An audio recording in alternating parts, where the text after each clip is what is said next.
Sabar ada berapa? 3. Sabar dalam taat kepada Allah, sabar dalam menghindari larangan Allah, kemudian sabar dalam menerima takdir. Puasa kepada ada semuanya itu. Ini kita lihat kemarin, musibah banjir apa, lalu dia menjarah supermarket, boleh itu? Karena Bapak Ibu sekalian, ini kadang-kadang apa namanya, situasi musibah digunakan untuk merampas hal itu. Maka situasi apapun, lapar pun kita, haus pun tetap menjaga. Kalau nilai-nilai ini kita pertahankan, maka 5 nilai minimal. Yang pertama adalah takwa, yang kedua adalah sabar Bapak Ibu, yang ketiga adalah disiplin. Kita tahu jadwal kita sudah diatur oleh Allah. Yang keempat adalah Bapak Ibu sekalian, jangan lupa integritas. Artinya apa? Jujur. Dia terakhir tadi nilainya adalah empati. Maka jangan sampai setelah Ramadan ini tidak ada empati, tidak ada sedekah sama sekali, tak ada membantu orang miskin. Bismillahirrahmanirrahim. Saya mengutip Bapak Ibu, ada sebuah kata-kata yang diucapkan oleh seorang ulama besar yang digoresnya dalam sebuah bukunya. Ulama itu namanya Ibnul Jauzi. Ibnul Jauzi ini seorang ulama di dalam berbagai bidang ilmu, dan dia menulis sebuah karya yang sangat berharga sekali yang menjadi rujukan oleh umat Islam sampai hari ini dalam masalah strategi iblis dalam menyesatkan manusia. Itu penting dibaca buku itu. Maka buku itu namanya Talbis Iblis. Itu dia yang disusun. Jadi kalau orang sebut Ibnul Jauzi, ingat orang itu buku itu. Orang kalau ingat Ibnu Hajar Al-Asqalani, ingat orang apa? Bukunya Fathul Bari. Kalau orang ingat Imam Nawawi, ingat orang kitabnya Riyadhus Shalihin, Arba'in, kan gitu. Di ulama-ulama itu kalau disebut namanya, orang ingat karyanya. Tapi kalau diingatkan Ibnul Jauzi, ingat orang kitabnya Talbis Iblis. Itu dahsyat itu. Jadi kadang-kadang kita ini ahli ibadah, tapi rupanya apa? Kita sedang diserang oleh iblis. Kita mengira bahwa kita ini sudah hebat, rupanya apa? Bergelimang dengan godaan iblis. Kadang-kadang Bapak Ibu kita rajin ibadah, tapi goda-godanya, kamu hebat, nggak boleh ya, hilang semua. Sombong dengan ibadahnya. Sebabnya apa? Karena kita barengi selalu ibadah kita dengan istighfar itu kan itu. Saya sudah jelaskan kemarin, supaya kita tak pernah merasa sempurna. Semakin hebat kita beribadah, maka kita semakin tawadhu kepada Allah. Maka orang semakin beribadah, dia semakin merasa kurang. Itu pertanda amalnya diterima. Jadi kalau dia semakin beribadah, semakin merasa cukup. Jangankan kita Bapak Ibu sekalian, Rasulullah saja ditegur oleh Allah, wala tamnun tastaksir. Jangan kamu merasa banyak, merasa hebat Muhammad, dan jangan kamu merasa banyak, merasa sudah banyak berbuat. Itu Rasulullah SAW dalam surah Al-Mudaththir. Bapak Ibu sekalian, jadi Ibnul Jauzi ini ada sebuah bukunya namanya Saidul Khatir. Ini lintasan-lintasan pikirannya selalu dia catat. Karena dia kalau dia berjalan, dia merenung, nanti terlintas ide, pikiran, kata-kata, hikmah, itu langsung ditulisnya. Sehingga dikumpulkannya dalam sebuah bukunya namanya Saidul Khatir. Dia dulu seorang ulama besar, dia pernah menjadi rektor Al-Azhar. Namanya Syekh Ali At-Tantawi. Syekh Ali At-Tantawi ini dia meninggal, dia pernah jadi rektor Azhar. Bukunya banyak juga. Dia mengatakan setelah umurnya 70 tahun. Apa dia katakan? 70 tahun umur saya, sudah banyak buku yang saya baca, banyak buku yang saya tulis dan saya mengajar. Tapi ada sebuah kata-kata yang sangat berkesan dalam diri saya, yang saya baca dalam karyanya Ibnul Jauzi, dalam bukunya Saidul Khatir. Apa dikatakan oleh Ibnul Jauzi dalam kitabnya ini? Beliau mengatakan, inna masyaqqatat ta'ah tadhhab wa yabqa ajruha. Wa inna masyaqqatal ma'asi atau masyaqqatal ni'matal maksiyah tadhhab wa yabqa ismuha. Inilah yang kita alami dalam kehidupan kita sehari-hari. Ini jangankan berhubungan dengan masalah agama lagi, kehidupan kita sehari-hari begini. Apa artinya ini?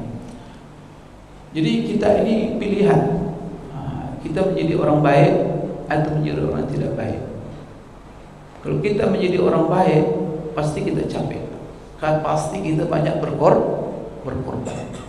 Mungkin kita berkorban dengan sedekah, dengan selalu memberi.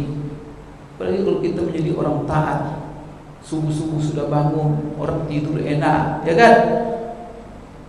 Masih ngantuk, tapi apa? Langsung berwudu, masya Allah.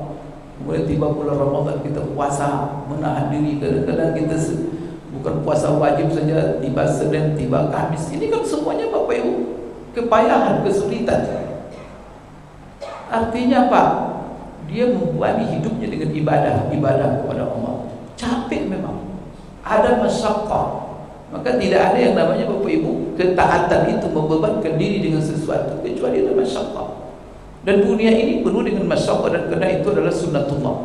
Mau orang beriman tidak orang beriman pasti ada kepayahan dalam hidup ini. Karena Allah mengatakan dalam Al-Quran, innaka kadihun ila rabbika kadahan tawilaki. Kalian semuanya berjuang. Tidak ada manusia yang tidak hidup berjuang dalam hidup ini. Orang kafir banyak mereka yang kaya-kaya, ya kan? Mereka memiliki dunia, tapi coba lihat mereka menguasai dunia itu apakah dengan senang-senang? Saya membaca di antara biografi konglomerat itu Bapak Ibu, kawan, ada mereka 2 jam cuma tidur sehari semalam. Mereka tak sampai, mereka cari dunia. Wajib, artinya ada kepayahan, ada kesulitan, cari dunia pun. Dan coba lihat mereka itu bagaimana tantangan yang mereka hadapi. Masuk keluar penjara, diancam dibunuh untuk mencari dunianya. Sobok sini, sobok sana, macam-macam cara mereka itu. Tidak ada yang batil pun masyaqqah. Apalagi yang taat. Rasulullah SAW menjelaskan kepada kita bahwa jalan surga itu huffat bil makari, yaitu penuh dengan banyak kesulitan dan tantangan. Itu jalan surga. Tapi apa? Barangkali ada orang Bapak Ibu, dia dengan ketaatan itu banyak kesulitan. Tapi ingat, seluruh kesulitan yang telah kita alami dalam kehidupan ini, itu semuanya tidak ada yang abadi. Semuanya berlalu dan pergi dia dengan berlalunya waktu. Bapak Ibu sekarang masih terasa laparnya Ramadan kemarin? Tidak ada lagi, pergi.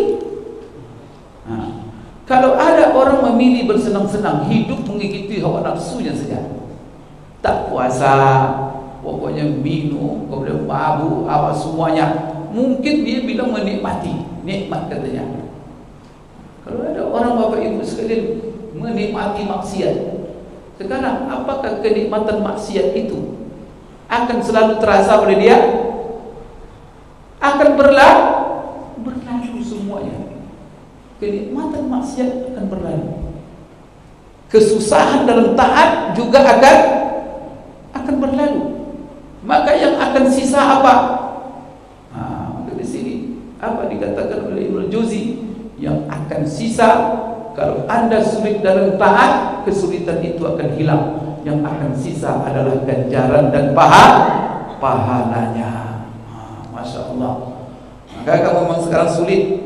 Begitu juga kalau orang bersenang-senang, bersenang-senang itu akan hilang dan akan sisa dosa dan penderitaannya. Jadi kalau kesulitan taat, dia akan hilang kesulitan itu. Yang akan sisa adalah kebahagiaan dengan ganjaran dan Bapak Ibu sekalian nilai-nilai positif yang akan didapatkannya hidup dunia dan untuk akhirat.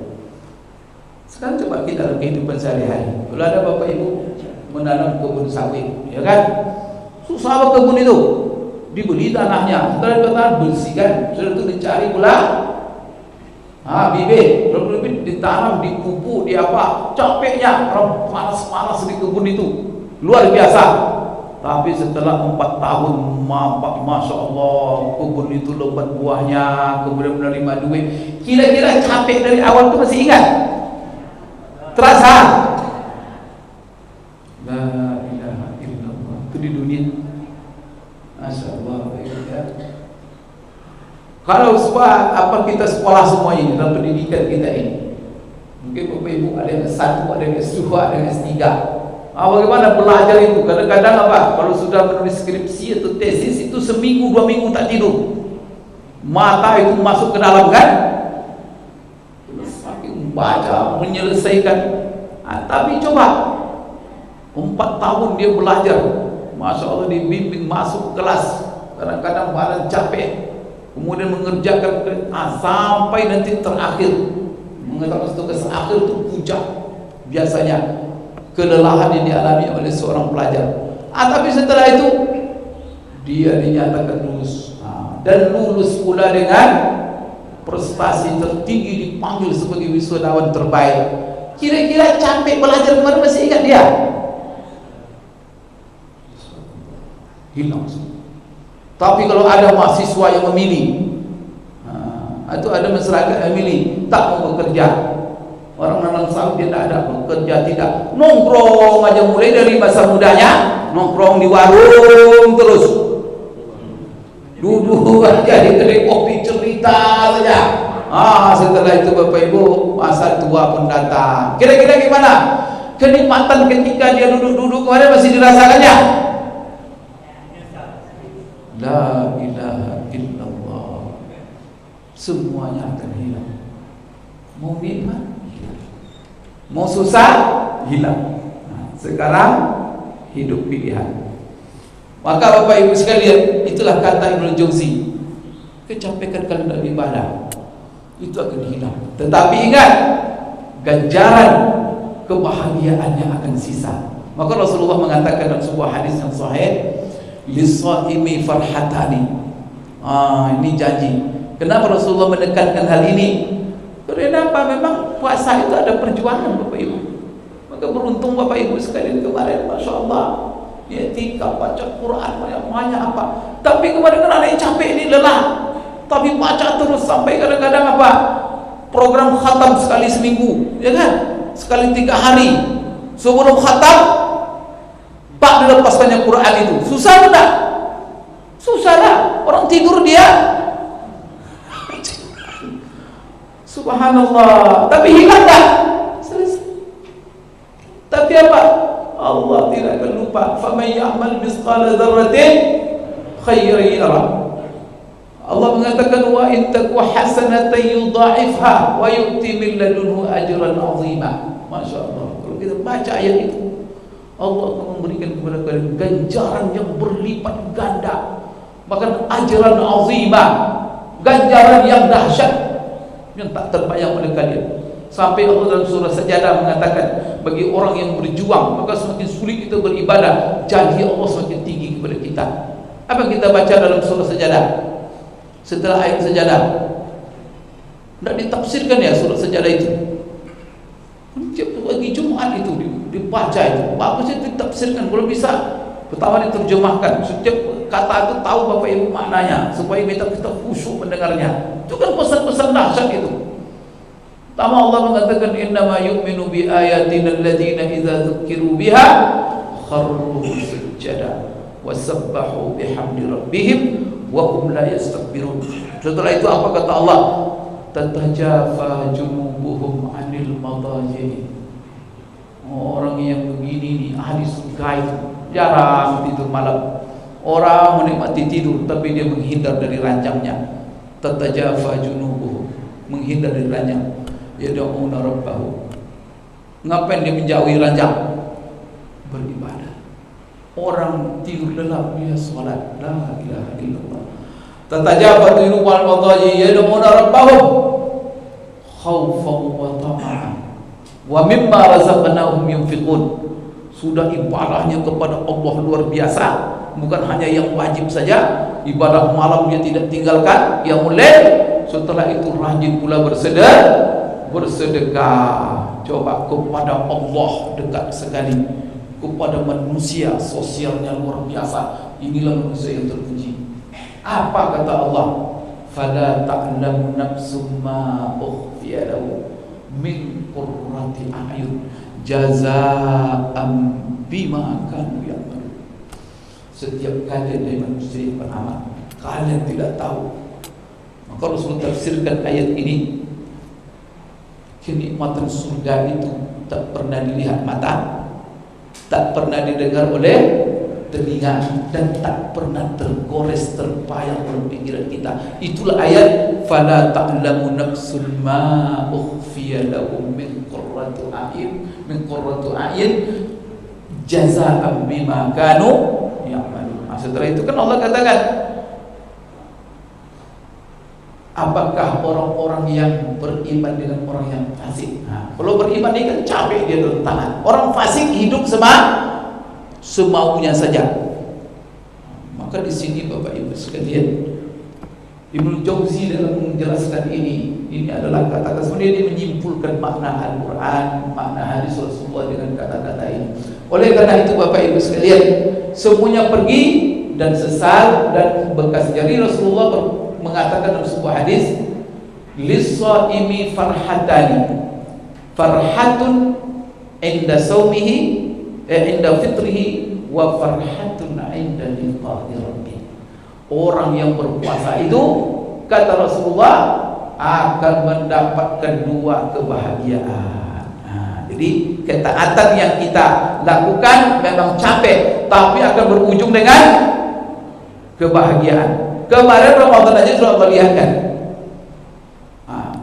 Apa di antara kebahagiaannya? Pertama, kebahagiaan yang dia rasakan ketika setiap hari dia berbuka. Maka ketika menunggu kita maghrib itu, semakin dekat maghrib semakin hatimu semakin risau, terus semakin senang. La ilaha illallah. Begini terasa kita dekat. Ya Allah, pas azan melimpah. Tapi kebahagiaan itu dirasakan oleh siapa? Oleh siapa? Orang yang berpuasa.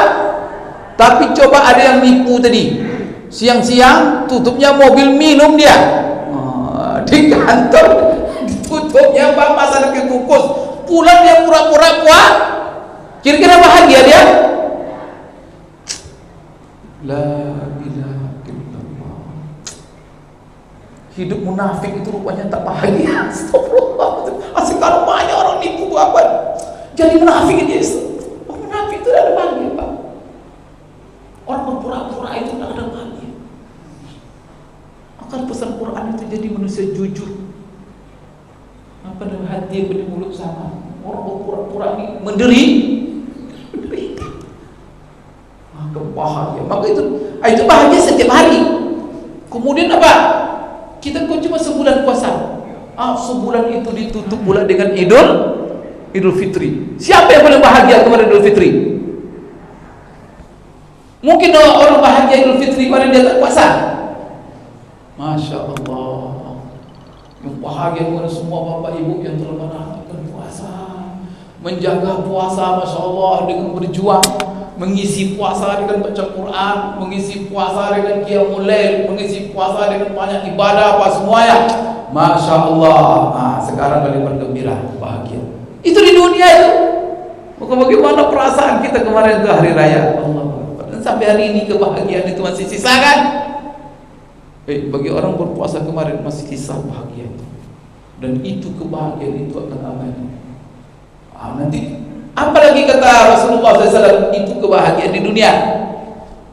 Kemudian dia akan bahagia nanti ketika menemui Allah. Kenapa? Karena puasanya itu, semua ibadahnya selama Ramadan akan Allah perlihatkan ketika dia menemui Allah. Ini pahala puasa. Ketika itu meledaklah Masya Allah. Itu kebahagiaan tertinggi itu Bapak Ibu sekalian. Tidak ada lagi itu. Nah, maka itu janji Rasul berkatakan, dan Allah berjanji dalam Quran, semuanya banyaknya itu aja isi Quran itu, bahwa semua apa yang kita amalkan Allah akan perlihatkan kepada kita. Bapak Ibu sekalian, maka di dalam kehidupan ini, jadi bukan hanya bekal nanti menuju Allah, tetapi kita jadikan Ramadan sebagai bekal, bekal untuk 11 bulan ke depan. Bapak Ibu sekalian, apa saja yang harus menjadi bekal kita yang telah ditanamkan oleh Ramadan kepada kita sebagai bekal kita di dunia ini menjelang Ramadan yang akan datang. Jangan sampai tidak dijadikan bekal, rugi kita Bapak Ibu sekalian. Maka saya menyimpulkan minimal Bapak Ibu ya, jadi banyak sebenarnya nilai-nilai Ramadan. Jadi kemarin itu kita berbekal panen supaya kita berbekal untuk hidup kita ke depan sampai Ramadan akan datang dan kehidupan kita di akhirat. Sekarang apa yang harus kita jadikan bekal untuk melalui hidup kita 11 bulan ke depan ini? Ada 5 hal Bapak Ibu yang ingin saya ingatkan. Pertama sekali Bapak Ibu, bahwa Allah kemarin ingin menanamkan dengan ibadah puasa itu sebuah nilai dalam diri kita. Nilai ini harus mampu kita jadikan sebagai bekal kita dalam menjalani kehidupan ke depan. Apa yang pertama Bapak Ibu, itu diingatkan oleh Allah di dalam ayat puasa itu sendiri. Apa kata Allah? Ya ayyuhalladzina amanu kutiba alaikumus shiyam kama kutiba alal ladzina min qablikum la'allakum tattaqun. Berarti apa bekal kita? Takwa. Bapak Ibu ya, jangan lupa takwa ini. Apa takwa itu Pak Ustaz? Maka takwa itu Bapak Ibu dimulai dengan iman. Maka orang tidak mungkin bertakwa kecuali beriman. Maka setiap perintah takwa sebelumnya adalah iman. Iman inilah yang membuat kita bertakwa, keyakinan kita. Maka ketika Allah menyebut orang bertakwa di awal surat setelah Al-Fatihah kan surah Al-Baqarah, apa yang kita baca? Alif Lam Mim Dzalikal kitabu la raiba fihi hudan lil muttaqin. Apa setelah itu? Alladzina yu'minuna bil ghaibi. Jadi takwa itu iman. Iman inilah yang menjadi bekal hidup kita terus. Jadi inilah dasar fondasi kita untuk bertakwa. Jadi pijakan kita supaya kita bertakwa iman. Maka ketakwaan itu dengan iman itu tak bisa dipisahkan. Maka setinggi apa tingkat ketakwaan kita kepada Allah ditentukan oleh tinggi rendahnya iman. Dan iman itu fluktuatif. Kadang dia naik, kadang dia turun. Kalau dia turun, malas. Itu iman sedang turun itu. Tapi kalau dia sedang naik, pegang Quran aja. Sedang naik, ke masjid aja. La ilaha illallah. Maka ketika iman itu turun, cepat-cepat istighfar, astagfirullah. Cepat-cepat Bapak Ibu. Apa yang menyebabkan iman lemah? Karena bergaul dengan orang yang ceritanya dunia saja. Hilang iman kita tuh. Kadang-kadang Bapak Ibu tak apa yang dilihat. Sehari-hari dia TikTok aja. Tak peduli azan, tak dengar lagi azan, tak sempat baca Quran. Astagfirullahaladzim. Maka hati-hati Bapak Ibu. Ini anggota-anggota kita ini kalau kita salurkan dia untuk taat kepada Allah, melihat baik-baik, iman meningkat. Itulah sebabnya ulama memberikan rumusan iman. Ini menurut ahli sunnah wal jamaah, al-imanu yazidu wa yanqus. Iman itu bisa bertambah, bisa berkurang. Tapi pada rumusannya apa? Yazidu bit ta'ah wa yanqusu bil maksiyah. Itu rumusannya itu. Apa itu artinya? Iman itu akan bertambah dengan taat. Coba ini ibu-ibu datang subuh-subuh Bapak Ibu. Ya Allah, tambah imannya. Subur ini imannya. Tambah lagi setelah subuh nak pulang, dengar pula di majelis ilmu. Masya Allah. Digugah seperti ini ya. Sama dengan orang tidur sekarang. Mana sama? Apalagi ibu-ibu mendengar tausiah itu adalah cara pintas untuk meningkatkan iman. Itulah sebabnya ilmu itu jauh lebih tinggi nilai dari ibadah. Kenapa? Karena ilmu itu membawa kepada iman. Acara menambah ilmu itu apa? Itulah majelis yang paling tinggi, itu adalah majelis ilmu. Kenapa? Karena itulah majelis yang paling dahsyat untuk menambah iman. Bapak Ibu sekalian, iman yang akan membawa takwa. Jadi kalau orang iman kepada Allah itu luar biasa Bapak Ibu. Maka dengan iman nanti dia muraqabah. Nah, itulah kita buat kita praktekkan dan Ramadan kemarin. Muraqabah, merasa di bawah pengawasan Allah. Keimanan kepada Allah, bahwa kita yakin seyakin-yakinnya dengan sifat-sifat yang maha sempurna yang dimiliki oleh Allah. Maka Allah maha mendengar, Allah maha melihat, Allah maha kuasa, Allah maha berkehendak, Allah maha perkasa, Allah maha pengampun, Allah maha. Kalau kita yakin dengan sifat seperti yang paling banyak disebut oleh Allah, di antaranya juga sifatnya basir. Basir itu apa? Maha melihat. Di antara sifat yang banyak disebut oleh Allah dalam Quran apa? As-Sami'. Apa itu? Mendengar. Kemana kita lagi? Kita mengucapkan apa? Allah mendengar. Kita mau berbuat apa? Allah maha melihat. Maka kalau orang betul-betul yakin Allah sedang melihatnya, dan itulah tingkat iman yang tertinggi yang disebut dengan ihsan. Maka ketika Rasulullah ditanya oleh Jibril, apa itu ihsan? Yang bertanya lebih tahu dari yang ditanya. Maka di situ dia menjelaskan, anta'budallaha ka'annaka tarahu fa in lam takun tarahu fa innahu yaraka. Ini tingkat tertinggi. Ketika beragama orang yang tertinggi itu ihsan, yaitu kamu ketika beribadah kamu seolah-olah melihat Allah. Kalau Allah tak melihat kamu, kamu tidak melihat Allah, Allah pastikan bahwa kamu pastikan Allah sedang melihat. Itu namanya muraqabah. Itu yang kemarin ditanamkan oleh Ramadan. Kenapa kita tidak mau membatalkan puasa kita kemarin? Apa masalahnya? Takut dilihat manusia? Bisa, tidak ada masalah. Istri tidak tahu kok kita pura-pura puasa. Takut kepada tetangga. Tapi apa? Kenapa kita tidak mau makan sedang puasa itu? Allah melihat. Itulah bekal kita itu, Kalau rasa iman itu kita bawa 11 bulan ke depan, mungkin kita melanggar Bapak Ibu.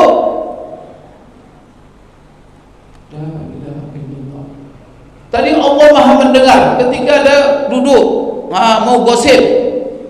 Allah maha mendengar. Ingat ya, Allah maha mendengar. Allah sedang mendengar apa? Dia teruskan gosipnya. Berhenti dia. Ini yang dibekal. Nilai ini yang ditanamkan Ramadan teman, supaya dia, kenapa sebulan penuh itu? Sebulan penuh supaya menjadi budaya, supaya menjadi karakter. Bapak Ibu sekalian, inilah yang melahirkan takwa. Maka takwa ini yang menjadi bekal kita ke depan. Maka inti takwa itu iman yang melahirkan Bapak Ibu keikhlasan yang melahirkan. Ini yang membuat kita terkontrol hidup kita, yang namanya muraqabatullah, yaitu merasa di bawah pengawasan Allah karena yakin dia Allah maha segala-galanya. Ini yang pertama Bapak Ibu sekalian, yaitu nilai takwa. Yang kedua Bapak Ibu sekalian, apa nilai yang harus menjadi bekal kita? Dan ini sebenarnya syarat juga Bapak Ibu ya. Tapi ada satu hal juga nilai takwa ini yang saya ingin tekankan. Dari dengan takwa yang kita ambil Ramadan kemarin itu, ada sebuah rasa dalam diri kita yang harus tertanam. Dan kalau rasa ini Bapak Ibu ada dalam diri kita, Masya Allah, nikmat sekali. Jadi bukan ibarat itu bukan susah lagi, nikmat. Nah, dalam hadis Rasulullah SAW mengatakan, salasun man kunna fihi wajada bihinna halawatal iman. Ada 3 hal, 3 golongan orang. Kalau ada 3 perkara. Kalau hal ini ada dalam diri seseorang, pasti kata Rasulullah, dia mendapatkan nikmatnya iman, manisnya beriman. Maka ada 3 disebut oleh Rasulullah. Maka ini Bapak Ibu, mudah-mudahan setelah Ramadan ini tertanam yang 3 ini. Yang pertama apa? Ayyakunallahu wa rasuluhu ahabba ilaihi mimma siwahuma. Yang pertama adalah bahwa Allah dan Rasulnya lebih dia cintai daripada segala yang ada di dunia ini. Maka dia akan lebih mencintai Allah, mencintai Rasul daripada mencintai dunianya, mencintai hobinya, mencintai istrinya, mencintai suaminya. Artinya apa? Cinta Allah, cinta kepada Rasul adalah di atas segala-galanya. Kalau orang sudah meletakkan cintanya kepada Allah dan Rasul di atas segala-galanya, pasti mendapatkan kenikmatan iman. Yang kedua, apa kata Rasulullah SAW? Wa ayyuhibbal mar'a la yuhibbuhu illa lillah. Tadi kan cinta kepada Allah itu teratas, cinta kepada Rasul itu di atas semua. Sekarang cinta, bisakah terjadi cinta kita kepada manusia? Tentu. Cinta kepada istri, cinta kepada suami, cinta kepada anak, cinta kepada saudara, cinta kepada harta, cinta kepada hobi, cinta itu kebanyakan. Tapi ingat, cinta teratas, cinta kepada Allah, cinta kepada Rasul. Kalaupun kita di bawah itu ingin mencintai sesuatu, tidak boleh kita cintai kecuali karena Allah. Itu tuh. Kalau orang mencintai segala sesuatu, kenapa dia cinta kepada pengurus masjid? Karena dia taat, ya kan? Kenapa dia cinta kepada, senang melihat Pak RT? Kenapa RT-nya taat? Tapi kalau dia cinta kepada pemabuk, senang lihat pemabuk. Astagfirullahaladzim. Kalau ada anak kita tuh narkoba, senang kita lihatnya, bu. Berarti tertanam pada diri kita. Yang ketiga, jadi berarti apa? Maksudnya Bapak Ibu, kita mencintai seorang karena Allah, karena dia taat kepada Allah. Maka seorang suami mencintai istrinya karena istrinya taat kepada Allah. Dia menjaga sholatnya, menjaga puasanya, tidak melawan kepada suaminya karena takut kepada Allah. Begitu juga suami, istri mencintai suaminya. Kenapa? Suaminya rajin ke masjid, rajin sholat berjamaah. Ibu kira-kira kalau ada suami rajin berjamaah, rajin ke masjid, taat, ya tapi belanja biasa-biasa saja.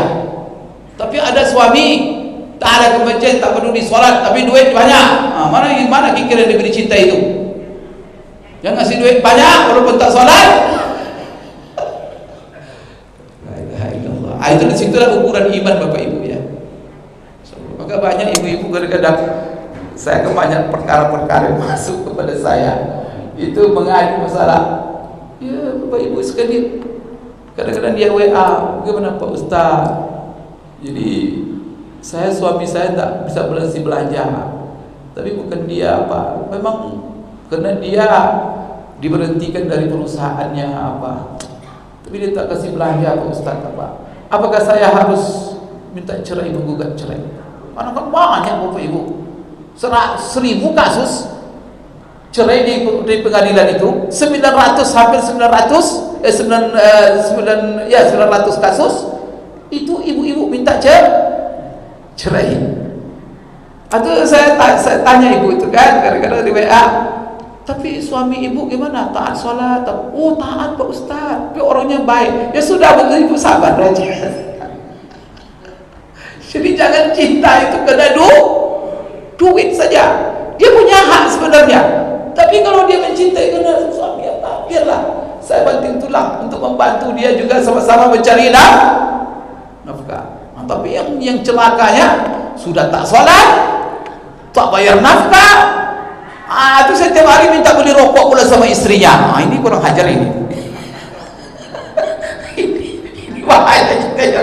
Jenis ini sekarang, astagfirullahaladzim, duduk di warung aja ya, istri pontang panting, tak sholat, tak apa. Itu jangan dikasih itu Bapak Ibu sekalian. Kenapa? Hidup aja sendiri kalau manusia seperti itu tuh. Juga aja ke pengadilan. Setelah dinasihati tak mau juga dia. Ya apa diambil dari dia? Sholat tak ada. Tak ada yang bisa. Teladan tak ada. Setelah itu menyiksa saja. Manusia apa itu? Ganti yang lain. Baik Bapak Ibu sekalian ya. Yang ketiga, wa yauda ilal kufri wa yakraha an yauda ilal kufri kama yakrahu an yuqdhafa fin nar. Tiga tadi. Maka ini nilai takwa, bahwa dia Jadi yang kedua tadi kan mencintai sesuatu karena Allah. Yang ketiga membenci maksiat, membenci kekafiran, membenci maksiat. Bagaimana tingkat bencinya?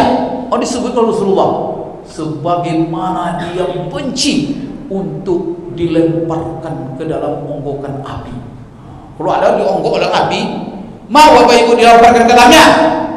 Ada yang mau? Kira-kira kalau ada pengumuman akan dilemparkan, Bapak Ibu kira-kira bagaimana apa yang Bapak Ibu lakukan? Kabur nggak? Kabur itu kena api. Orang yang berbuat maksiat itu neraka dijanjikan oleh Allah. Kena lemparkan. Maka orang akan menikmati nikmat iman itu apa? Bapak Ibu benci. Maka apa setelah Ramadan ini bekal itulah.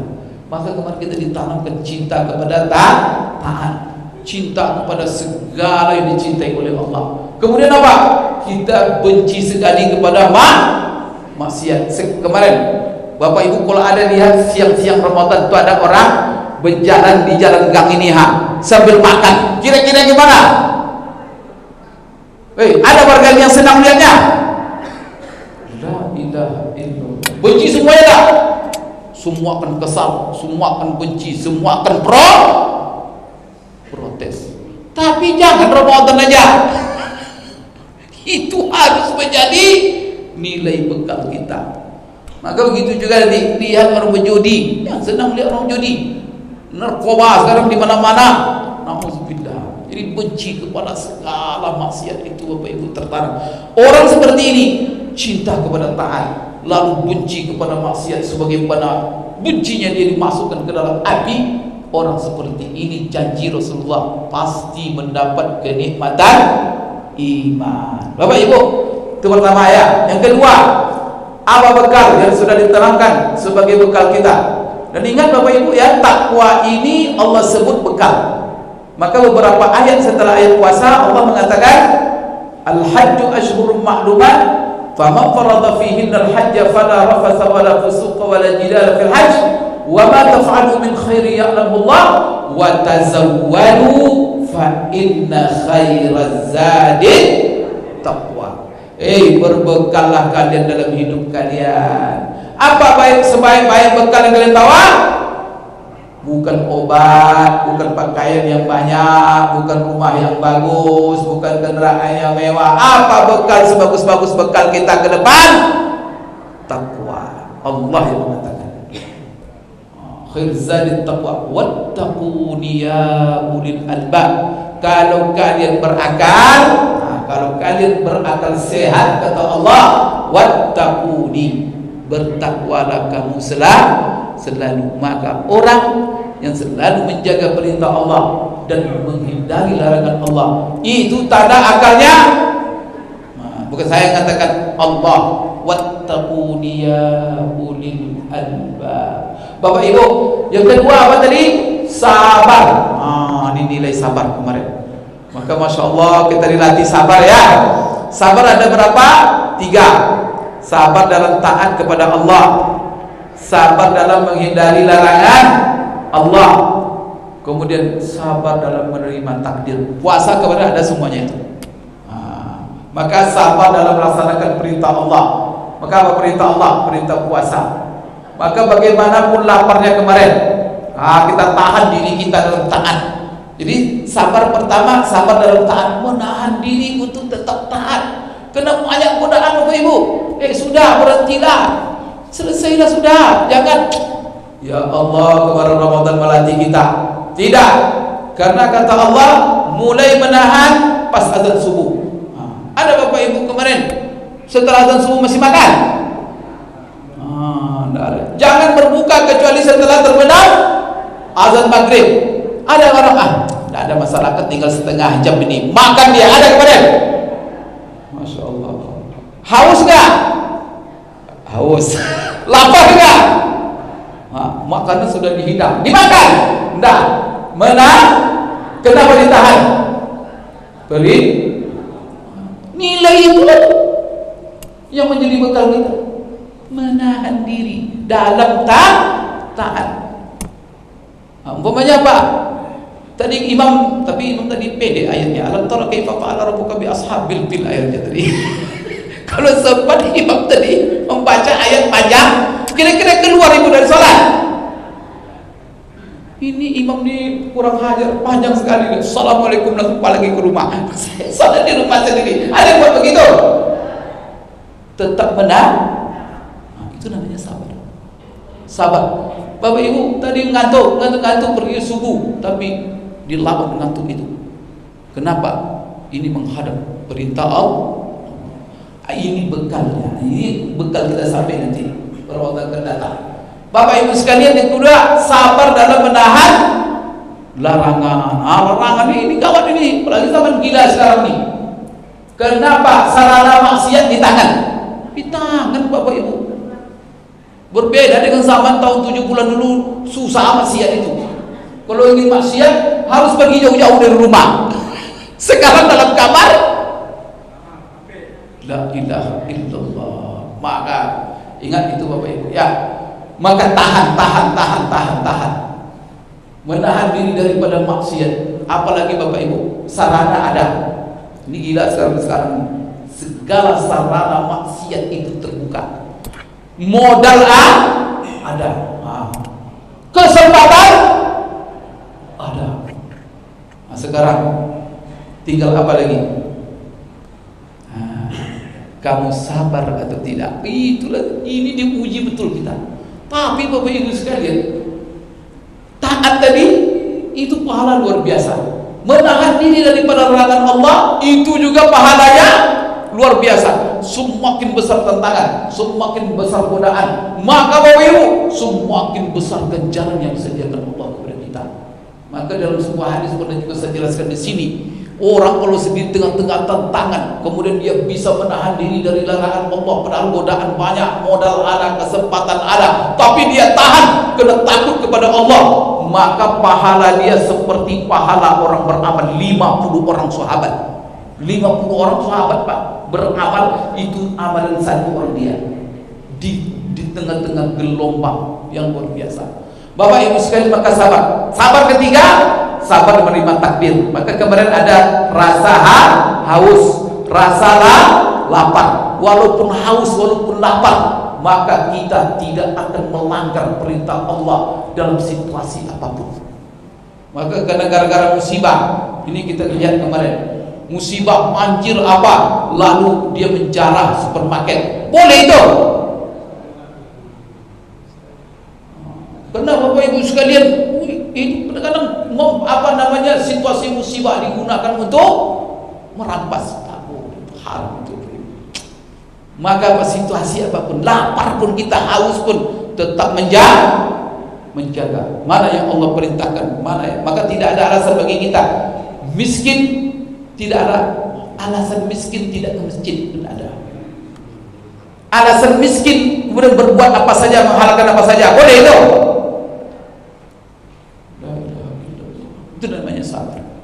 Tapi Bapak Ibu ingat, kemarin saya jelaskan di sini, mana sabar yang paling tinggi tingkatannya? Sabar dalam taat atau sabar dalam menerima takdir?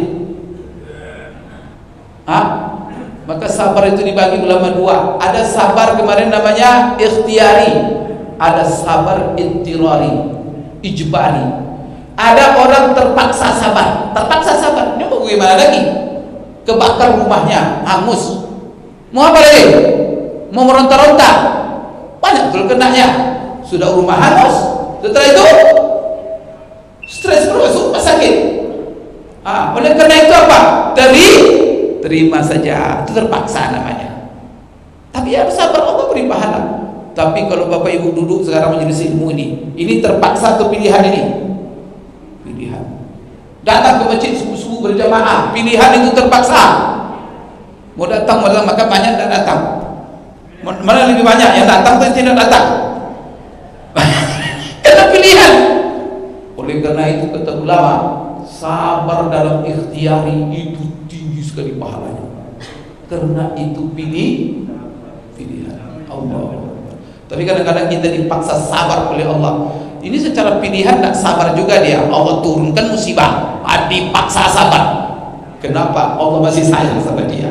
Jadi banyak orang dapat musibah karena dipaksa oleh Allah itu. Karena dia salah. Baik Bapak Ibu, yang kedua itu ya, berarti apa namanya, bekal kita sabar dalam taat, sabar dalam menghindari maksiat, sabar dalam menerima takdir. Jangan pernah menyimpang. Kemudian yang ketiga, nilai Bapak Ibu, nilai ini kita bawa di ke depan, yaitu nilai intibat namanya. Bahwa kita disiplin. Kita kemarin diajarkan oleh Allah selama Ramadan itu disiplin waktu. Ya, subuh kita mengapain, kemudian kita terbenam matahari, Masya Allah, waktu-waktu kita itu semuanya berisi ibadah. Kita bekerja Bapak Ibu, kemarin Ramadan itu ke kantor juga kita. Tetapi dalam kita ke kantor itu kita sedang ibadah. Kan sedang puasa kita. Itu luar biasa. Itu yang diinginkan oleh Allah. Kita jangan hanya bekerja untuk cari dunia saja, tetapi apa? Seluruh waktu kita berisi ibadah. Kita mau ingin bahkan apa? Olahraga pun, tidak olahraga saja sedang puasa. Kemudian dia sedang membaca, dia sedang puasa. Artinya apa? Nanti pun sudah malam maghrib, dia pergi pula qiyamul lail. Nanti pun tidur dia, nanti niatnya apa? Supaya bangun sahur atau bangun tahajud. Masya Allah, sehingga 24 jam seluruh hidupnya ibadah. Itu yang Allah inginkan, dan Allah sudah atur jadwal intibat. Maka disiplin Bapak Ibu, ini adalah kunci kesuksesan. Siapa yang disiplin dengan aturan, disiplin dengan waktu, disiplin dengan pekerjaan, itu semuanya Bapak Ibu sekalian. Kemudian Bapak Ibu, apa nilai yang luar biasa, yaitu nilai integritas namanya. Ini juga bekal bagi kita. Integritas ini Bapak Ibu adalah kejujuran dalam diri kita. Maka orang tak akan mungkin jujur dengan diri kecuali atas iman. Maka orang yang paling jujur itu adalah orang beriman. Kalau ada orang bilang orang barat itu jujur, Bapak Ibu sekalian, jujur mereka itu ada dua kemungkinan saja. Pertama, mereka jujur karena dunia. Karena kalau mereka bohong, habis mereka. Maka di barat itu, kalau ada satu orang yang penipu, itu Bapak Ibu tersiar di seluruh media sosial penipu. Maka sekarang dipraktekkan di sebagian bidang kehidupan kita di ini, Pak. Orang bank. Nih Bapak kita di bank. Coba kalau di bank itu kalau ada kredit macet, orang yang tak bayar kredit, kira-kira gimana? Bisa dia minjam duit lagi? Kau pengen sudah ini tak ada lagi. Semua bank tak akan ada lagi, karena namanya sudah habis. Itu satu aja praktek. Kalau sempat seperti itu semuanya, makanya calon anggota dewan, kalau pernah bohong sekali tersebar, kira-kira berapa orang yang tinggal anggota dewan lagi? Tapi lucunya semakin berbohong dia semakin menang dia. Astagfirullahaladzim. Padahal sudah terbohong. Tiap tahun aja dibohongi. Dipilihlah.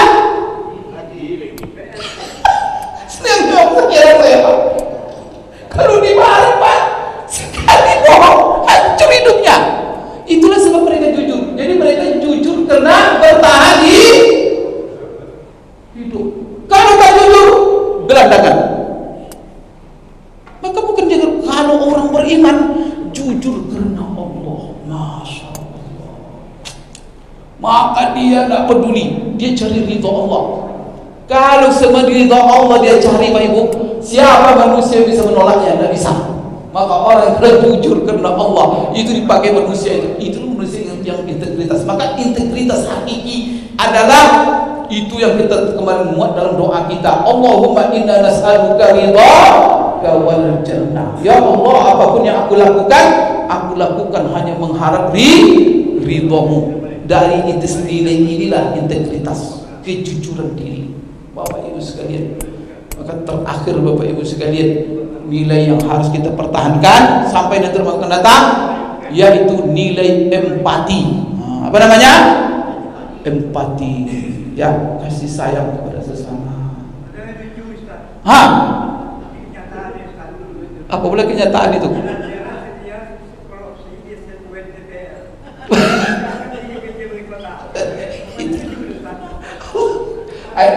Itulah realita kehidupan kita, Pak. Oleh karena itu Bapak Ibu sekalian, jadi kenapa ini Bapak Ibu ya? Ya, ini dia pertanyaan Bapak tadi. Dia sudah berbohong, bohong terus dipilih juga. Karena yang memilihnya juga pembohong. Maka yang berbohong tidak akan memilih kecuali preman, tak akan memilih kecuali yang. Karena manusia akan apa? Akan merapat dengan yang sejenisnya. Itu masalahnya. Maka di barat itu kenapa ada kejujuran? Kena kejujuran itu kena dunia. Karena kalau dia bohong sekali gelandangan. Yang kedua, kenapa dia jujur? Karena jujur itu memang dijadikan oleh mereka karakter dari kecil. Sudah menjadi budaya. Kenapa mereka jadikan budaya? Karena kalau dia bohong nanti dewasanya hancur. Maka harus menjadi budaya. Bapak Ibu sekalian, dia terakhir tadi nilainya adalah empati. Maka jangan sampai setelah Ramadan ini tidak ada empati, tidak ada sedekah sama sekali, tak ada membantu orang miskin. Nanti ada orang miskin, orang kelaparan di tetangga kita, tunggu Ramadan akan datang dulu. Astagfirullahaladzim, mati orang aja. Karena itu empati ini harus kita bawa terus Bapak Ibu bekal hidup kita. Maka insya Allah kalau nilai-nilai ini kita pertahankan, maka 5 nilai minimal dia banyak Bapak Ibu. Pertama takwa, yang kedua sabar, yang ketiga tadi apa?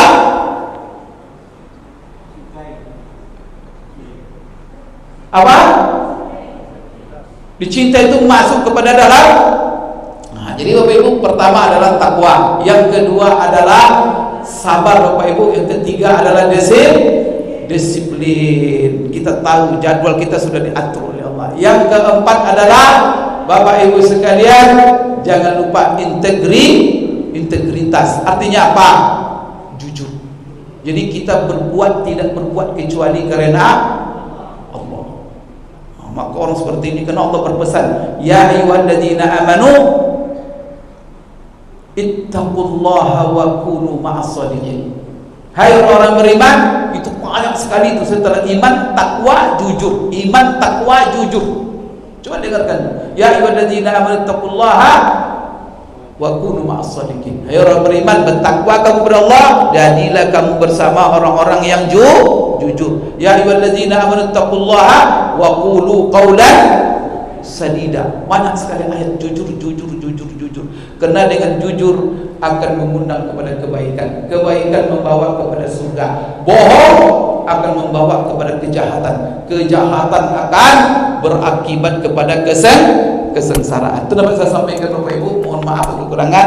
InsyaAllah Kamis depan kita mulai kembali kepada pelajaran kita, yaitu tentang fikih muqarrar, yaitu masih dalam masalah. Kita bahas besok Bapak Ibu tentang apa saja hal-hal yang dimakruhkan di dalam salat menurut pandangan fikih perbandingan. Aku qouli hadza wa astaghfirullah li wa lakum. Subhanakallahumma rabbana wa bihamdik asyhadu an la ilaha illa anta astaghfiruka wa atubu ilaik. Wabillahi taufiq wal hidayah. Assalamualaikum warahmatullahi wabarakatuh.